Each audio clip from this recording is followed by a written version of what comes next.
Well, hope you guys are doing well. We got a lot to get to in Genesis 3.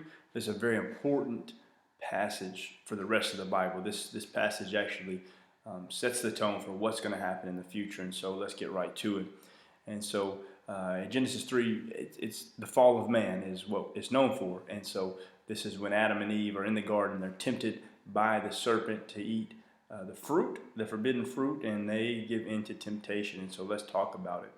And so we see that the snake, first of all, he came to the woman.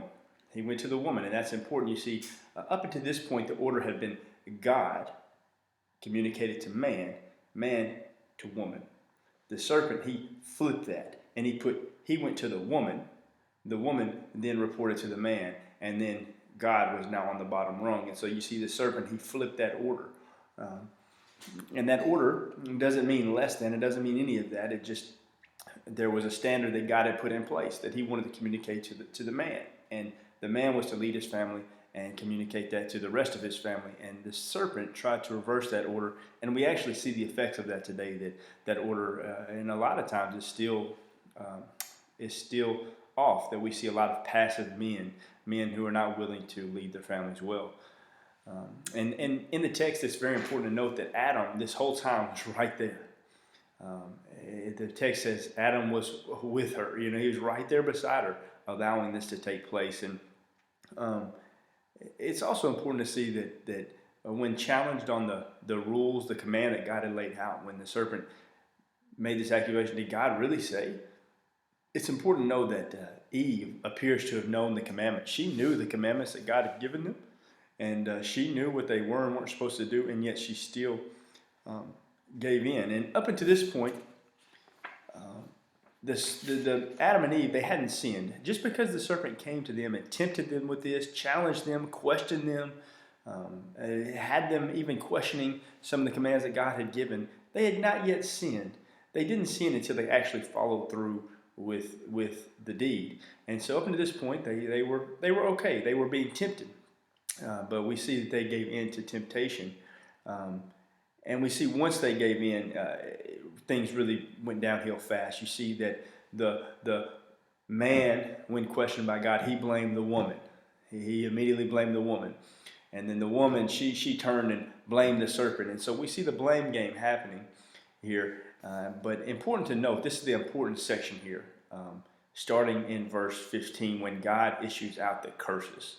Now, the curses are important, and because God is he's going to issue out a curse, we're also going to see how he handles things moving forward. And so the curse for the snake is the important one, the one we want to focus on. Genesis 3:15 is one of the most important scriptures in the Bible, in my opinion. But the curse that he issued to the snake is that the snake is going to now crawl on his belly, eating dust. But most importantly, he's going to put contempt between the serpent and man. And so God told the snake that his offspring of woman would eventually, that the offspring of the woman would eventually crush the head of the serpent. And this is a passage that's telling us about what Christ is going to do in the future. And so from the woman, Jesus was born.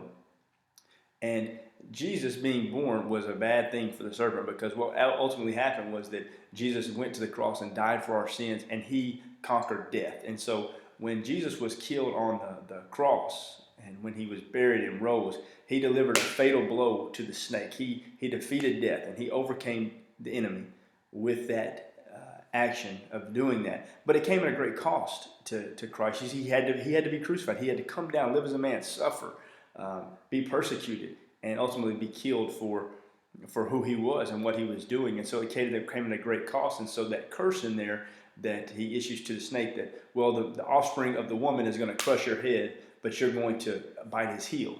And so we see that it came at a great cost, and this is foreshadowing the death of Christ. And so it's a very important passage, very important to the rest of the Bible. We see that God, he had a plan. Just because Adam and Eve messed up didn't mean that God couldn't reconcile it. It didn't mean that he couldn't fix things. And this was no afterthought. From that very moment, God had already had a plan in place, ready to go. And so he wasn't caught off guard. And we also see that for the rest of time, the serpent would be, the enemy, Satan, would be very adamant about destroying and killing babies, because he knew that from the offspring of woman would come his conqueror, Jesus. And so we see also in this, the woman, she receives a curse, difficult in labor. The man receives a curse, and the work is going to be very difficult now. And so we see that man, he had work and jobs to do, but now it was going to be hard. He's going to sweat. The ground wasn't going to respond like it did, and so work would be very difficult. And then the last important thing we see here is that God removed them from the garden. And so he took them out of the garden, and I believe that he was doing man a favor. You see, there was another tree besides the tree of knowledge of good and evil. There was a tree of life in the garden. And I believe that man and woman now in a sinful state to God, God was afraid that if they ate the tree, or not afraid, let me restate that. Man and woman are now separated from God because of their sin. And if they ate the tree of life, they would be in that state of separation forever. And so God removed them from the garden so that they wouldn't eat from the tree of life and be separated from him for eternally. And so this is a very important move by God to kick us out of the garden and hide it from us. He did that for our own benefit, I believe. And so I believe later, and when we when there's a new heaven and new earth, we'll know about this garden and know where it's at, and I think it'll be a great place, and I'm looking forward to seeing it. And then finally, the Christ connection here, which I've already hit on, is that God had a plan to send Jesus to us from Genesis 3:15, that he was going to die on the cross in our place. And John 3:16 is a great verse reminding us of that connects to this passage. And so I encourage you to read that as you look over this passage. So hope this helps. Looking forward to another great week with you guys.